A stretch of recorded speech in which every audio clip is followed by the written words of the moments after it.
Hello viewers, welcome to VB Vlogs and நாம் இன்னைக்கு என்ன பார்க்க போறோம்னா கூலி மூவி ரிவ்யூ.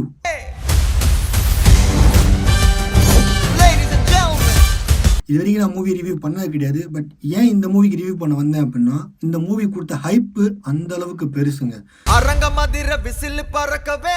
ஸோ கிட்டத்தட்ட ஒவ்வொரு சோஷியல் மீடியா திறந்தாலுமே கூலியோட ப்ரொமோஷன்ஸ், கூலியோட 1000 crore பாக்ஸ் ஆஃபீஸ் எல்லாமே வந்துக்கிட்டே இருக்குது. ஸோ அந்த ஹைப்பை இந்த மூவி ஃபுல்ஃபில் பண்ணிச்சா அப்படின்றத ஃபஸ்ட் டே ஃபஸ்ட் ஷோ பார்த்துட்டு வந்து நம்ம ரிவ்யூ கொடுக்கலாம் அப்படின்றதான் டிசைட் பண்ணி ரிவ்யூ கொடுக்க வந்திருக்கேன். ஸோ வாங்க நம்ம வீடியோக்குள்ளே போகலாம்.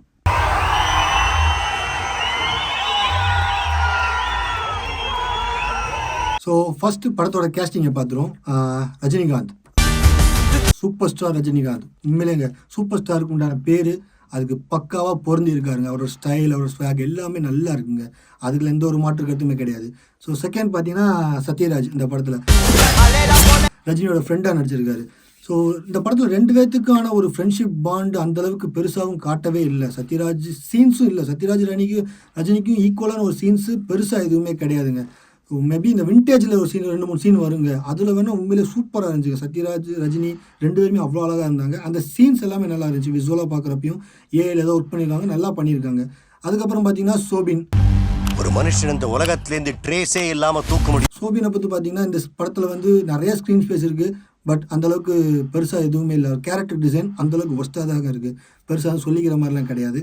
நாகார்ஜுனா பற்றி சொல்கிறப்ப ஸ்டைலாக இருக்காருங்க, அவ்வளோதான். மற்றபடி இந்த படத்துக்குலாம் செட்டே ஆகாத ஒரு கேரக்டருங்க. அவரோட ஸ்டைல் அவ்வளோதான், வேறு எதுவுமே கிடையாது. ஏன் கூப்பிட்டு வந்தாங்கன்றது இப்போ வரைக்குமே தெரியல. அந்த படம் நீங்கள் பார்த்தீங்கன்னா உங்களுக்கே தெரியும். அவரோட ஸ்டைல் மட்டும்தான் அதில் பெருசாக பேசப்படும். மற்றபடி கதைக்கு வில்லனிசமுக்கு அந்தளவுக்கு ஒர்த்து இல்லைங்க. அதுக்கப்புறம் இந்த படத்தை பார்த்தீங்கன்னா உப்பேந்திரா வந்து ரொம்ப பெருசாக எக்ஸ்பெக்ட் பண்ணுங்க. அது பார்க்குறதுக்கும் ரியல் ஸ்டார் என்னென்னமோலாம் கர்நாடகாவில் அவர் எடுத்த டேரக்ஷன், அவர் ஒரு டேரக்டர் ஒரு டேரக்டர். ஸோ ஒரு டேரக்டர்னால் இந்த படத்தோட கதை எப்படி அவர் கொண்டு போகணும், எப்படி இருக்கும் அப்படின்றதெல்லாம் அவருக்கு தெரிஞ்சிருக்கும்.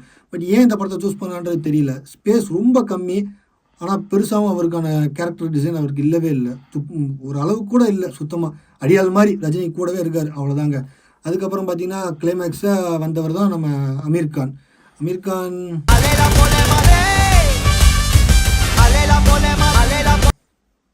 தெரியலங்க, பீடி குடிக்க வந்தார், 2 பீடி பற்ற வச்சார், முடிஞ்சு வச்சு படம் முடிஞ்சு எல்லாம் வெளியே போயிட்டாங்க. ஏன் வந்தார்? இன்டென்ஸாக பேன் இந்தியா அப்படின்ற ஒரு விஷயத்தை காட்டுன்றதுக்காகவே அமீர் கானை கூப்பிட்டு வந்து இந்த படத்தில் சேர்த்து வச்ச மாதிரி இருக்குது. நாகார்ஜுனா இறந்ததுக்கப்புறமே படத்தை முடிச்சிருந்தாலே வேலை முடிஞ்சிருக்கும். பட் வாண்டடாக அவர் உள்ளே கொண்டு வந்து அந்தளவுக்கு தேவையில்லை. படத்தோட பட்ஜெட்டும் எகிரி இருக்குது. இவ்வளோ வேஸ்ட்டாக செலவு பண்ணியிருக்காங்க. ஸ்ருதிஹாசன் ஒரு புரியாத புதிதாங்க படத்தில். ஏன் இருக்காங்க, எதுக்கு இருக்காங்க ஒன்றுமே தெரியல. அழுதுகிட்டே இருக்காங்க கடைசி வரைக்கும். அது கூட இருந்த அந்த 2 சின்ன பசங்க, தங்கச்சி, அதெல்லாம் எதுவுமே தேவையே இல்லாத ஒரு விஷயங்க. ரிவெஞ்ச் ஸ்டோரி அது எப்படி கொண்டு போகணுன்றது தெரியாமல் உள்ள ஆர்டிஸ்ட்டை நிறையா கொண்டு வந்து மிக்ஸ் பண்ணி கொலாப்ஸ் பண்ணி எடுத்திருக்காங்க. அவங்களுக்கே அது கதை எப்படி கொண்டு போகணும்னு தெரியாமல் எடுத்திருக்காங்க. ஸ்க்ரீன் ப்ளே டோட்டலி ஜீரோ தாங்க. இந்த படத்தில் எதுவுமே ஒர்த்தே கிடையாதுங்க.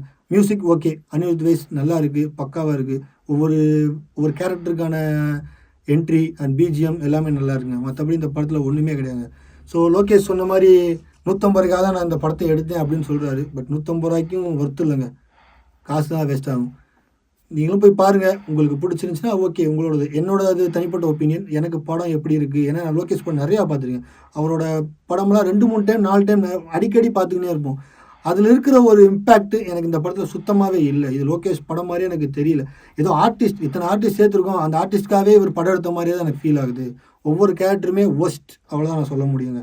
ஸ்க்ரீன் பிளேவாக இருக்கட்டும் எல்லாமே வந்து. ஸோ பெருசாக சொல்லிக்கலாம் எது இல்லைங்க, நீங்களே பார்த்து தெரிஞ்சுக்காங்க. மறக்காமல் சேனலை சப்ஸ்கிரைப் பண்ணிடுங்க அண்ட் இந்த வீடியோக்கு லைக் பண்ணிடுங்க. பை.